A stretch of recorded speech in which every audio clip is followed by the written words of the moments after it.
One. Alrighty, gentlemen. Resuming right where Alrighty, we left gentlemen. off. Can you yeah, there you go. There you go. Yeah. There you go. Okay. I Well, know you know I said what? you got tragically cut off. That's my bad. No, it's Do you do you That's so agree funny. with you not talking about superstars, but we're gonna push through regardless. Talking about promos, with Ronaldo against Lamine Yamal, or Vinicius against Tom, the 10 players on the pitch. So for yeah. All right. Well, it sounds like Ryan's in a ditch somewhere. So Shivam, we're gonna have to probably spearhead this campaign, just the two of us, and see if we can get some legwork out of Ryan in bits and pieces here and there. But yeah, anyways, I I honestly have Yep. lost my train of thought completely. I'm quite the system player, as you see here. So I don't know, It's all good. I'm gonna change this conversation up. I'm gonna do a little bit of a detour here since I'm driving this Jose Mourinho bus. Um, so Shivam, like I said, we haven't really talked much at all during this tournament. At least, we've texted, of course, but we haven't really obviously gone in this recording together. I did listen to one of your appearances with Malik and Ryan a couple weeks ago, which was great to hear. And you talked about a lot, piggybacking off of what we were talking about in the first portion of this recording, the viewing experience from being in a big city. And I guess I was curious. Have you been able to? Obviously, you've been to a game. You went to the game yesterday, but how else have you been? Viewing these games, have you been bar hopping, or have there been any, like, I know here in Orange County there's, like, you can watch some of these matches in like AMC theaters. So I haven't Yeah. done any of that, but yeah, so would love to hear your experiences on with the boots on the ground. Yeah, for sure, for sure. So, for the hey, before for you the answer that, can you guys hear me, or am I still dead in the ditch? You're better now. yeah, we can hear you. All right, sounds good. All right. Anyway, Shabam, I don't mean to interrupt you. You have to, answer the question, but I just want to see if my reception's better or not. Yeah. All good. All right. Anyway, Shabam, the floor is yours, man. Sounds good. So yeah, it's been great. I think for New York, for all the New Yorkers listening out there, um, you know, uh it's been the city's done a great job organizing these watch parties across like the boroughs, like across Manhattan, across Brooklyn, across Queens. And that's been a portion of my viewing experience has been at those watch parties. For example, in Hudson Yards, they have like a big screen set up outside of the mall, and there's always crowds gathered by that screen. Uh, not only crowds gathered, but it's really a viewing experience on its own because Mm. they have food, they have all these stands. And so I watched a few of the Brazil games there. I watched even some of the like on the weekend. It's like an easy thing. It's very convenient to get to. You can just walk there. And so that's been like a portion of my experience, and that's been awesome.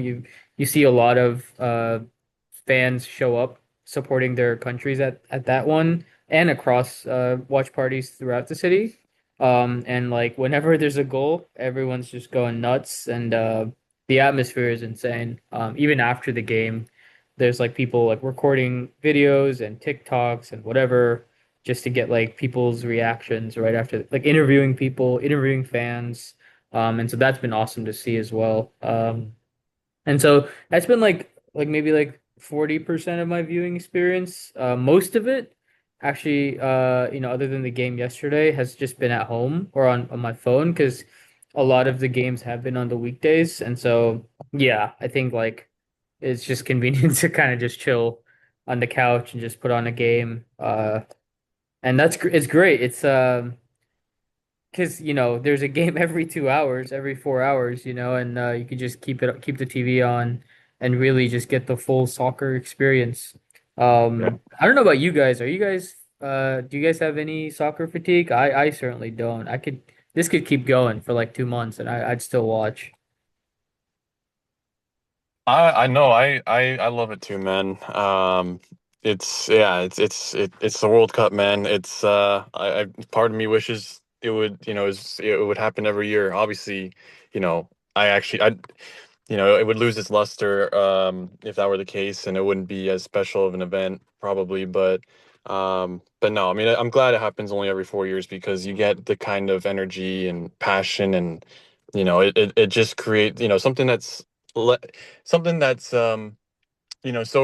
because it's rare, and because it happens only every 4 years. There's just so much Yeah. value that you attribute to it, and I try to obviously but a lot of days there's 3 games a day, 4 games a day. So just even if I were able to watch every single game every single day, it's just it can be challenging just because trying to balance work and everything else with along with watching the games. But yeah, man, like I love it.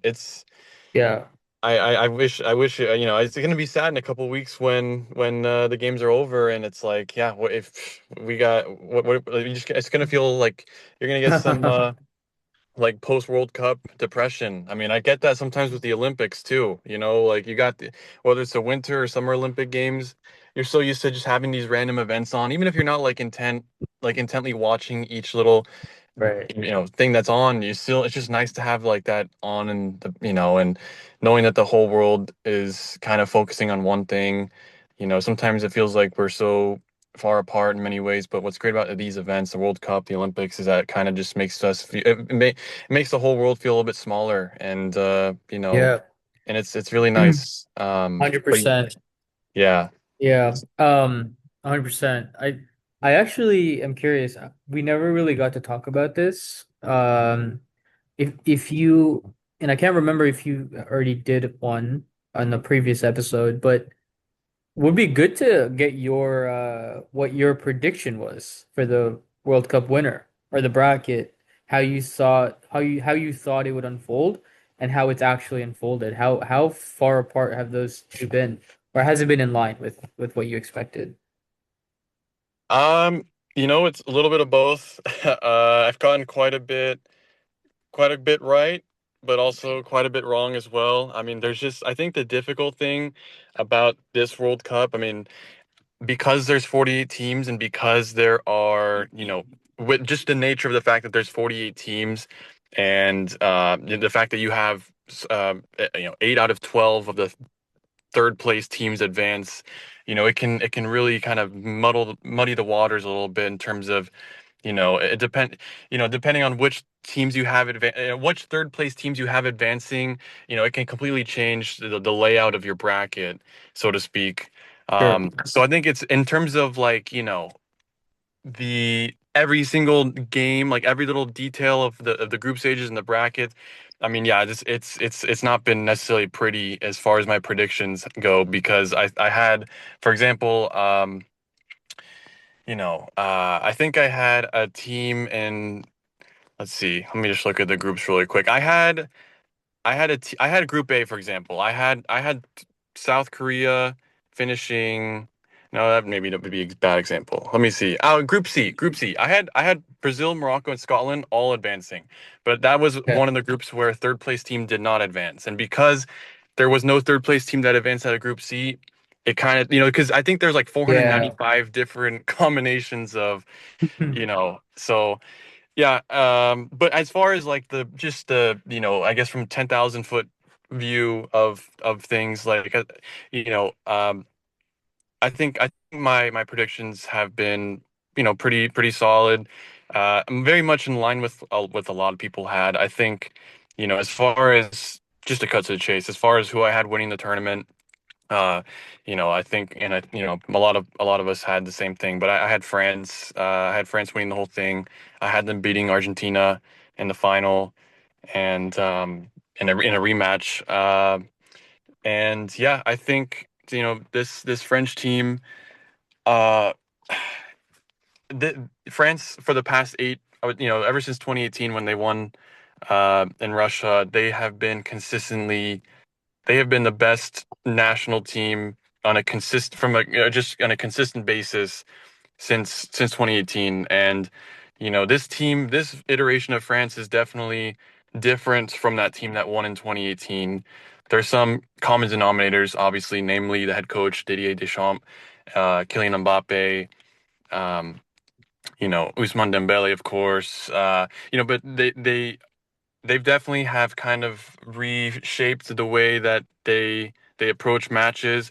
A lot of that's because of just the players that they have now are very different in terms of what they had in 2018.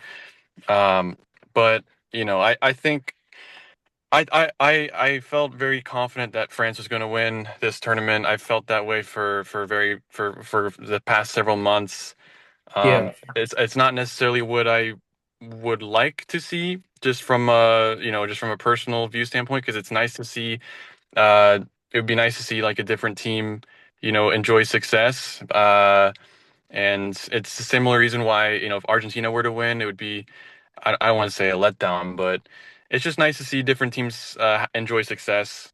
But France for sure, they've been the best run national team for the past 8 years. They've been the strongest, most consistent team the past 8 years. And I'd argue that this version of France is even better than any other iteration we've seen in that time span. So, um, and quite frankly, I'm a little bit surprised that going into the tournament that they weren't seen as like an overwhelming favorite. I know a lot of people picked Spain. I know a lot of people picked, Argentina, of course, to repeat. Some people probably had England as well. Maybe you got some Brazil in there.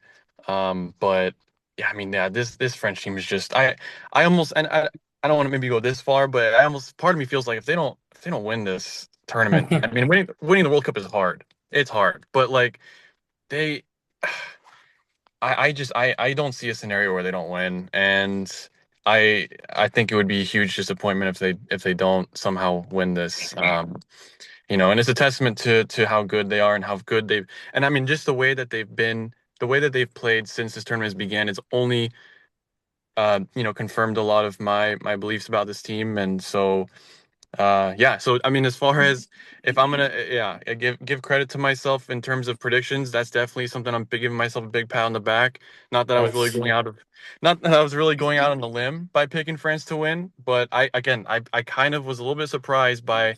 I don't think whether it's the gambling markets or just some of the things I've heard on this recording in the past. Like I was honestly shocked that France was not like a consensus pick to win the whole thing. Uh, Yeah. Yeah. so Well, it was, I remember I checked this right before the group stage kicked off. The group stages kicked off, but the favorite was Spain, and I think France was two, yeah, and then England was rounding it out with three. Unless if I have that wrong, I think that's what it was. Argentina was maybe fourth or fifth. yeah, that sounds about right. Right? Is that right? Yeah, yeah. And Yeah, now that's now it's totally you're totally right. It's flipped in France's favor right now. They're in the lead in the odds, and then Argentina's second, and Spain is third, and England is fourth. yeah, So yeah, I mean, I think so. Wait, so you're four in the quarter or sorry, eight in the quarterfinals would have been France on one side. Did you have Morocco going far or yeah. Honestly, that Netherlands Morocco game was probably that was one of the hardest. It was easy. Well, it was the hardest game for me to predict. So I did not have Morocco going to getting to the quarterfinals. I did have them top in the Group C though. I thought, or sorry, what group were they in? Group D. yeah. Uh, They were yeah, in, let me they were with. see. Oh no, I think it was Group C with Brazil, Scotland, and Yeah, Haiti. Group C, So, Group C. so I definitely was a bit bullish on them in that sense, but I just didn't have I kind of regretfully I didn't have the stomach to I guess have them go all the way to the quarters. But Yeah. the fact that they have it You had doesn't. Netherlands. Yeah, and honestly, well, as far as when I created the bracket, because I created a bracket when the knockout stage matches were confirmed. Like I did a pre-tournament bracket, before the whole See. tournament started, and then when the round of 32 matches were all confirmed, I did like a separate one, and I think Ryan did. I know, yeah, Ryan did too, and I know Malik did as well. So.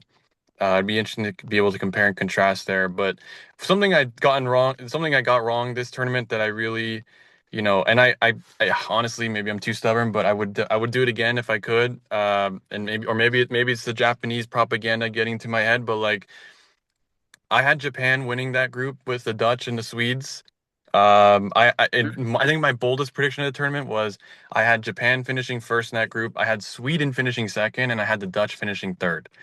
Uh, Um, so, and I did have the Dutch advancing as one of the better third place teams, but I just, and there's been a lot of Ronald Koeman talk on this unfiltered report, but the Dutch, I don't know, man. They don't inspire confidence. I think they got some good players, obviously. Defensively, they've got that's definitely their strength, but I think Japan and Sweden are two teams that I view higher than most. And for a while, I think that, especially with regards to Japan, that definitely was like a something that looked like it was going to work out. I had Japan going all the way to the quarterfinals. So, really? yeah, I Wow. did. Yeah, I did. I really rate this Japan team. And you know what's scary is they're missing like three or four of their best players. Um, you know, Endo, Mitoma, and they've in spite of that they've played really well, and against Brazil in that round of 32, they very easily. I think they didn't manage that second half as best as they could. I don't know if it was because they went into it knowing that with the idea that they're just going to park the bus, or if they were just running out of gas because they had done a lot of running in that first half. But that first half, they bossed Brazil around, I thought. And so, um, yeah, so I guess in terms of, predictions, like I said, I had France beating Argentina in the final. So far, that's looking pretty good. Um, I had Spain going to the semis. I had France beating Spain in the semis. Um, so that's also looking pretty solid, but definitely have had some misses.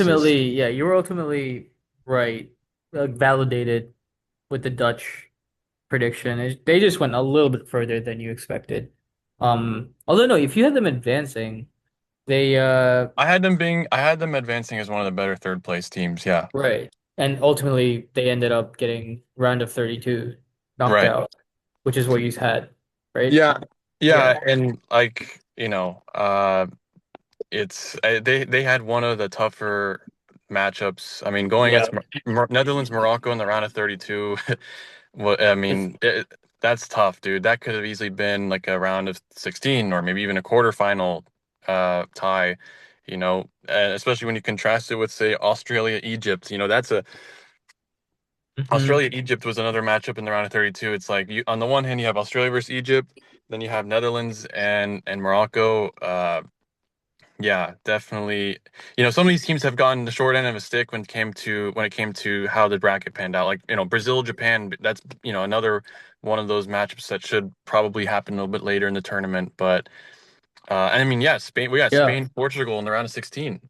That's one of the best. Well, I now every game almost, from here on out will be an interesting one, a tight Yeah. one. Because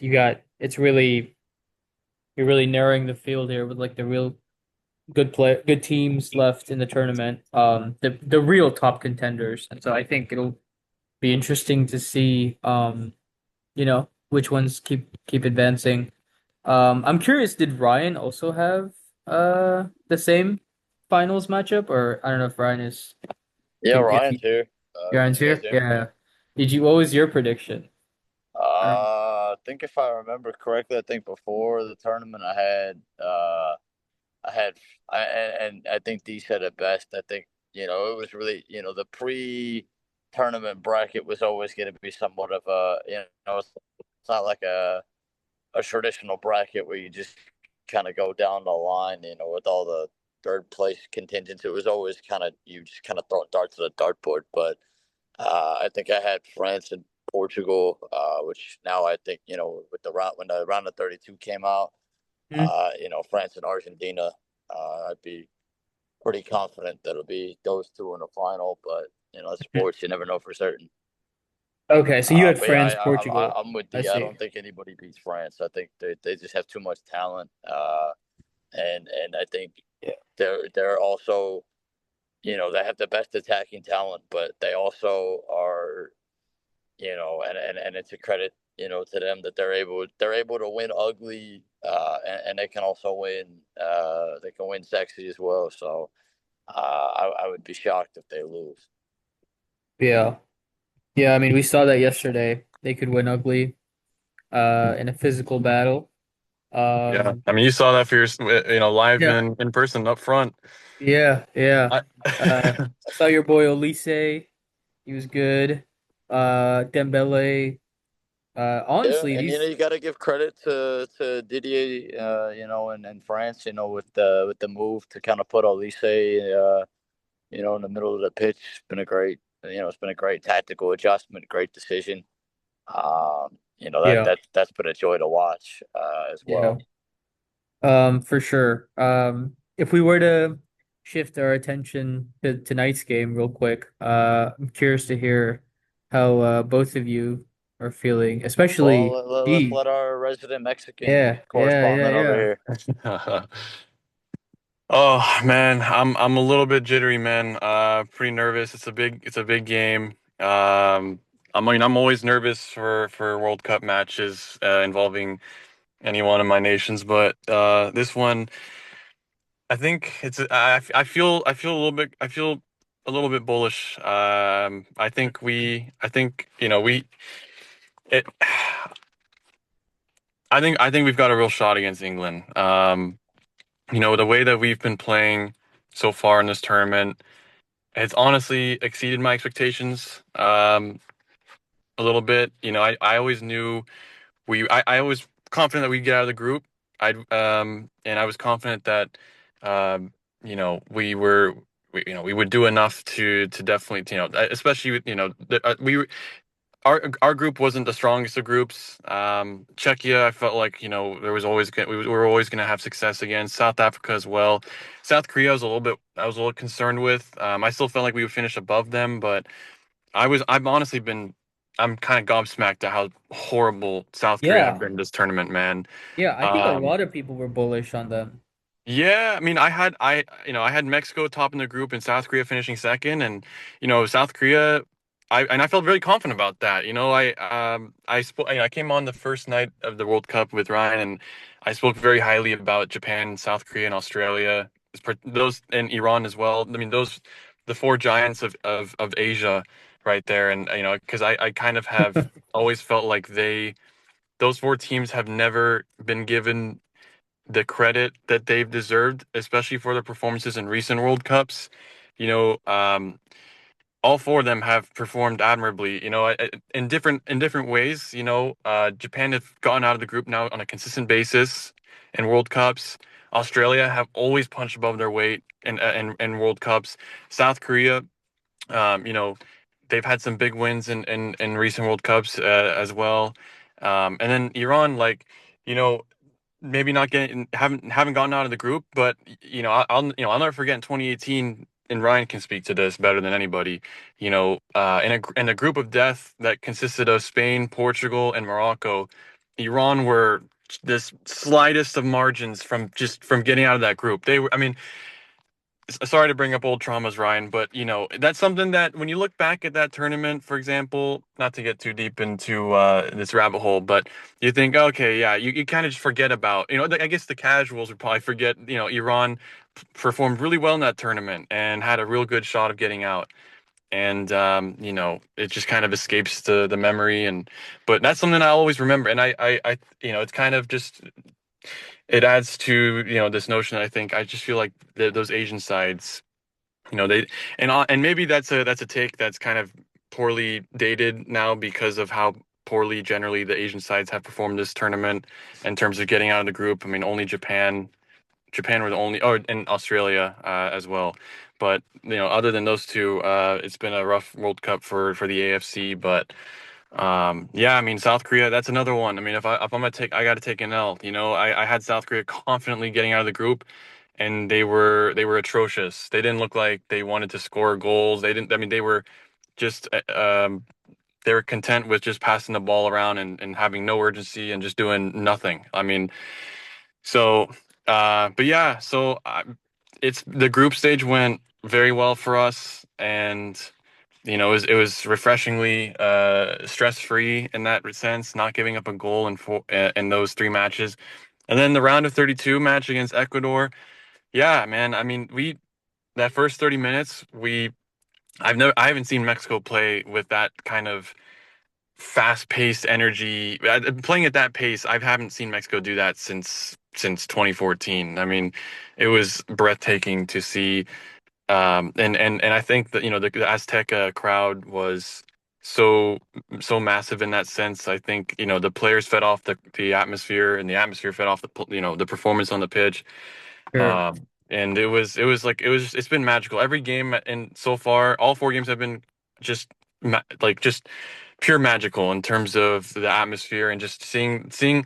I mean, just the passion and the connection that the Mexican fans that we have with the team. This is because the past 8 years or so have been really tough. This is going the this is probably one of the weaker generations of Mexican players we've seen in a long time.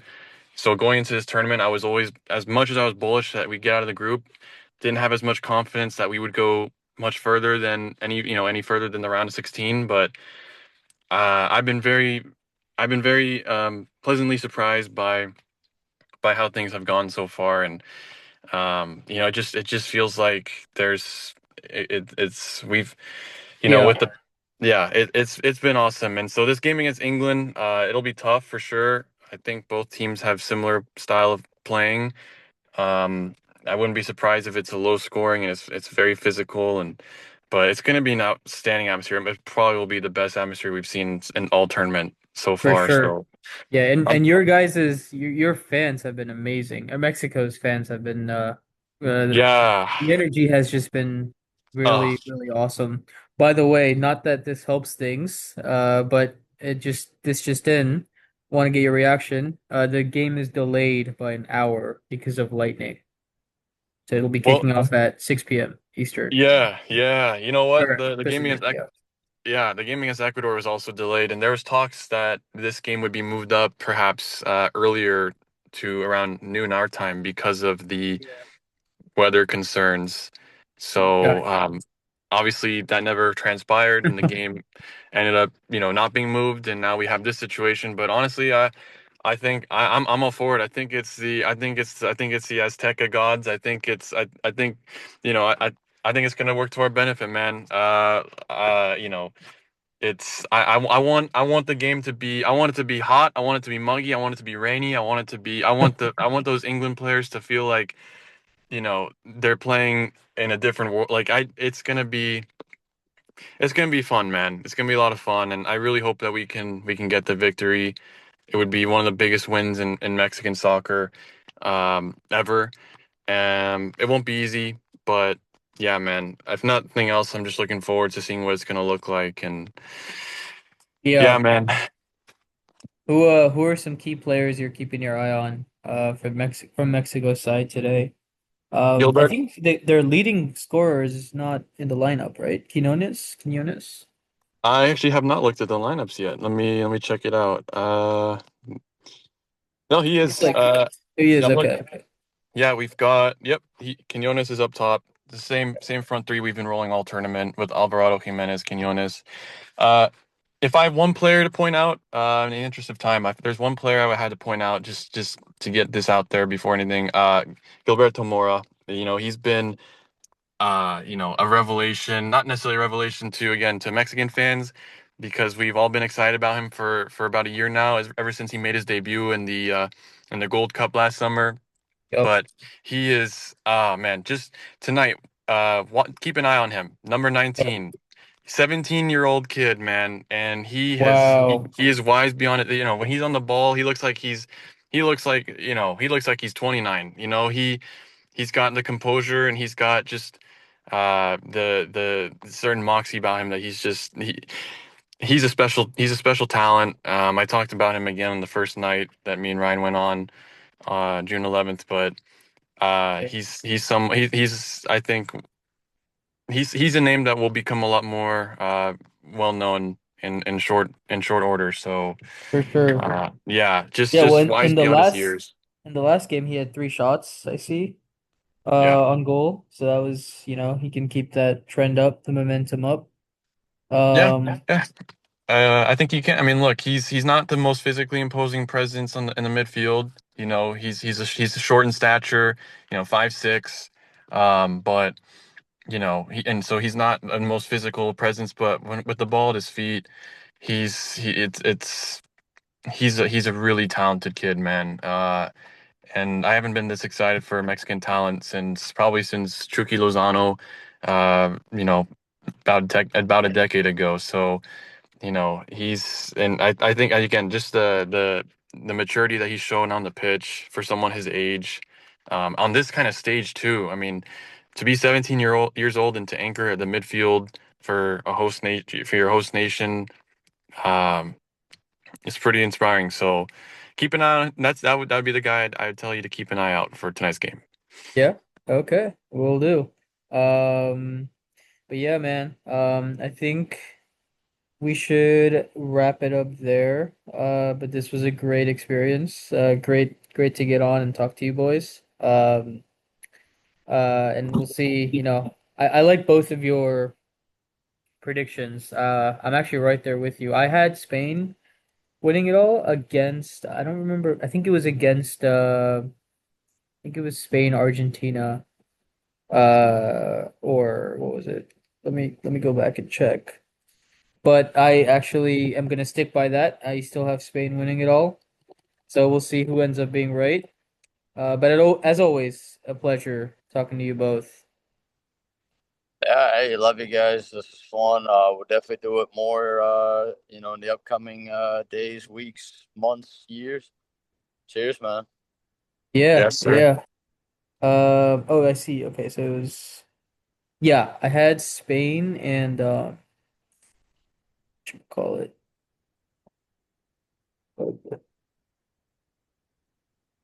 Spain, Argentina. That's right. So we'll see what ends up happening. Um, and we should get back on the show after these events unfold this week. Let's do it. I love that, man. Let's do it. All right. Well, thanks again, guys. Thanks for joining us and for joining the Unfiltered Report. And until next time, have a good one.